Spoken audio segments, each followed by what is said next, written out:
Alô, meus queridos, graça e paz a todos. Uma palavrinha rápida aqui para vocês de ânimo, bem resumida. No livro de Josué, capítulo 11, nós vemos que Josué, através das ordens de Deus, fez algumas estratégias de guerra e para conquistar as terras que o Senhor prometeu a eles.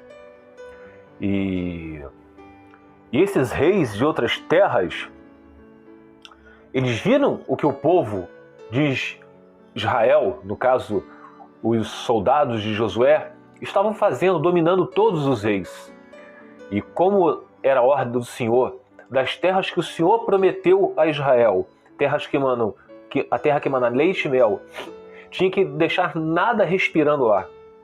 Algumas terras Deus até permitia ficar com alguns despojos, outras já não, mas vida nas terras que o Senhor prometeu a Israel não podia deixar ninguém respirando, é matar todo mundo, homens, mulheres, crianças, animais, tudo. E isso acontecia, a não ser com os gibeonitas, que eles fizeram com artimanhas com que Israel prometesse que não fizesse mal nenhum a eles. E depois Josué descobriu que era mentira deles, mas ele já tinha prometido que não ia fazer mal a eles. E fizeram com que os gibeonitas passassem então a serem servos deles, dos israelitas. Mas todo o povo viu que esses gibeonitas, que eram bem grandes, estavam servindo a Israel. Então, esse povo todinho, ou vários reis, se uniram como estratégia para poder atacar os gibeonitas. Só que Israel foi lá e livrou os gibeonitas da mão desses reis, matando todos os outros. Então, meus amados, aqui a gente vê como Deus age. Porque no versículo 6 diz assim, ó: "E o Senhor disse a Josué", prestem atenção, "não tenha medo deles, porque amanhã, a esta hora, os entregarei todos mortos a Israel." Olha a promessa de Deus para Josué e os seus liderados. "A você cabe cortar os tendões dos cavalos deles e queimar os seus carros." Então, Deus prometeu e iria cumprir. Só que cabia ao ser humano, ao Josué e os seus subordinados, ir lá e cortar os tendões dos cavalos e queimar os carros de guerra. Então, amados, vocês podem perceber aqui que Deus, Ele intervém, Ele abençoa, mas Ele pede a nossa parte, que nós façamos a nossa parte. E Deus é assim, foi assim com Josué e seus liderados. E continuando, diz assim no versículo 7: "Josué e todo o seu exército os surpreenderam junto às águas de Merom e os atacaram. E o Senhor os entregou nas mãos de Israel." Porque Israel tinha cortado os tendões, vamos continuar aqui, "que os derrotou e os perseguiu até Sidom, a grande, até Misrefote Maim e até o vale de Mispá, a leste. Eles os mataram sem deixar sobrevivente algum." Não podia deixar sobrevivente algum. "Josué os tratou como o Senhor lhe tinha ordenado. Cortou os tendões dos seus cavalos e queimou os seus carros de guerra." Então, Deus cumpriu o seu prometido. Mas por quê? Porque eles tinham a sua parte de fazer, cortar os tendões do cavalo e queimar os carros de guerra. Então, amados, aqui diz, a nossa vida é a mesma coisa. Nós vamos orar, nós vamos clamar. Essa é a nossa parte. Quando a gente traz sempre para o casamento, para vocês, que muitos falam, tem que ir atrás, porque senão vai esquecer, o cônjuge vai esquecer de vocês, ou temos que cuidar da beleza, temos que, senão... Amados, primeiramente, Nós temos que cuidar do nosso corpo, que é o tabernáculo, é o templo do Espírito Santo. Temos que fazer exercícios. Nós temos que trabalhar para nos sustentar, não para poder induzir o cônjuge a voltar, porque é obrigação de todo ser humano trabalhar para o seu sustento. Cuidar do corpo, que é o templo do Espírito Santo, mas nada dessas coisas traz o cônjuge de volta. A gente vê muitas pessoas falando assim, não, tem que ter um filho que o filho segura o marido. Aí vocês vão ver lá as histórias de Lia e Raquel. Lia era abençoada pelo Senhor, tinha um filho atrás do outro.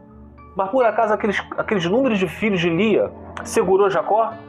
Jacó amava Raquel. Então, não é por ter filhos que vai segurar o cônjuge. Não é por você trabalhar, você se cuidar do teu corpo, fazer uma academia, emagrecer, ficar melhor, ou engordar, ficar melhor, que vai trazer seu cônjuge de volta. Essas coisas não são por obras, meus amados. Não é essa ação que Deus está falando que a gente tem que fazer. A nossa ação é orar, é interceder, é buscar ao Senhor, buscar primeiro o reino de Deus e a sua justiça. A restauração do nosso casamento começa pela gente que estamos clamando ao Senhor pela volta do cônjuge. Isso que vocês têm que entender. A gente vê muitos canais aí falando que você tem que fazer isso, aquilo, tem que orar desse jeito. Amados, Deus quer você do jeito que você é, mas do jeito que vocês é no pecado, não. Ora do jeito que vocês... Oração de arrependimento. Deus não ouve pecadores, não ouve realmente, mas ouve aquele que está arrependido dos seus pecados, que pede ajuda do Senhor. Tá? Então, não é diferente. Naquela época, a parte que Deus falou para Josué e seus subordinados fazerem era cortar os tendões dos cavalos e queimar os carros de guerra, para que desse a vitória a eles. Os carros de guerra que nós temos que queimar e cortar os tendões dos nossos cavalos hoje é orar, meus amados. É orar pelo Senhor, ter vida com Cristo, buscar o reino de Deus. Essa é a nossa parte, o resto Deus fará. E terminando aqui, pulando aqui, lá no versículo 19, diz assim, com exceção dos heveus que viviam em Gibeon, nenhuma cidade fez a paz com os israelitas, que todas conquistou em combate. Quer dizer, nenhuma cidade fez as pazes com os israelitas, mesmo eles acabando com todas as cidades, mas eles iam à guerra contra os israelitas. Pois foi o próprio Senhor que lhes endureceu o coração para guerrearem contra Israel, para que eles os destruíssem totalmente, exterminando-os sem misericórdia, como o Senhor tinha ordenado a Moisés. Então, é Deus que endureceu o coração do inimigo para que Josué acabasse com todos, para que houvesse guerra. Foi Deus. Se não me engano é Isaías 45, 7, deixa eu ver se sim. É Isaías 45, 7. Isaías 45, 7. Eu acho que é isso. Diz assim, olha o que Isaías 45, 7 diz. Eu formo a luz e crio as trevas. Eu faço a paz e crio o mal. Eu, o Senhor, faço todas essas coisas. Foi isso que o Senhor fez. Endureceu o coração dos reis para poderem ir à guerra contra Israel. E Deus ia dar vitória a Israel para acabar com todos eles e herdasse a terra que manava leite e mel. Assim é no casamento. Deus endureceu o coração do cônjuge de vocês. Vocês podem ter certeza absoluta disso. Com um propósito. Deus não endureceu só para que vocês ficassem separados, divorciados, não. Justamente para que você buscasse Deus de todo o coração. Vocês estão entendendo, meus amados? Só basta ter fé. A parte de vocês é ler a Bíblia, estudar, colocar todos à prova. Mas você só pode colocar todos à prova, inclusive eu aqui que estou falando com vocês, se vocês lerem a Bíblia e estudar. Ter vida de oração. Tudo que vocês ligarem na terra será ligado nos céus. Nunca se esqueçam disso. Fica os irmãos na paz de Senhor Jesus.